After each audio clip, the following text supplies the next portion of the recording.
చెప్తుందట, ఇగో ఇది ఉంది ఇది తినాలి, ఇది ఉంది ఇది తినొద్దు, చెట్టు ఇట్లా ఎక్కాలి, ఒక్కటేసారి ఇలా దునుకొద్దు, నెమ్మదిగా దిగాలి అన్నీ చెప్తూ ఉంది.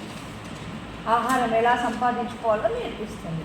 ఏనుగు మాత్రం అమ్మో నా బిడ్డ ఎండలో వెళ్తే మాడిపోతుంది ఇట్లా అవుతుంది అనేసి ఇంట్లోనే ఉంచి చెరుకు ముక్కలు అవి ఇవి తెచ్చి పెడుతుంది. అర్థమైందా? ఒకరోజు బయటికి ఒకసారి ఆ రాజు అది పుట్టినరోజు అవుతుంది, బయటికి వెళ్తారు. వెళ్ళిన తర్వాత ఈ కున్నీరు వాళ్ళని పలకరిస్తుంటుంది, మ్యావ్ అని పిల్లిని పలకరిస్తుంది, దీన్ని పలకరిస్తుంది, అందరితో మాట్లాడుతూ అందరు ఫ్రెండ్స్ దానికి. ఈ ఏనుగేమో దీనికి దేని చూసినా భయపడుతుంటుంది, వాళ్ళ అమ్మ దగ్గర దాక్కుంటుంది.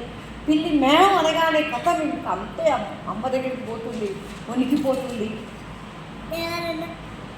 దీన్ని బట్టి నీకేమర్థమయ్యింది? ఏనుగేమో పెద్దది, నిజానికి భయపడకూడదు, చిన్నది కుందేలు, అదేమో భయం లేకుండా తిరుగుతుంది.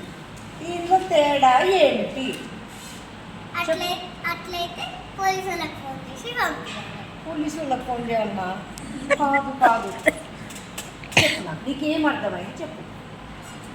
ఏంటి అంటే ఎప్పుడు కూర్చోబెట్టి ఇంట్లోనే ఉంచి వాటికి ఆహారం పెట్టడం కాదు, బయటికి ఎట్లా వెళ్ళాలి, ఆహారం ఎట్లా సంపాదించుకోవాలి, ఫ్రెండ్స్ని ఎట్లా వాళ్ళతో మాట్లాడాలి, ఒకటి ఇలాంటి చిన్న ఒకటి ఉండేవాళ్ళు, ఇలాంటివన్నీ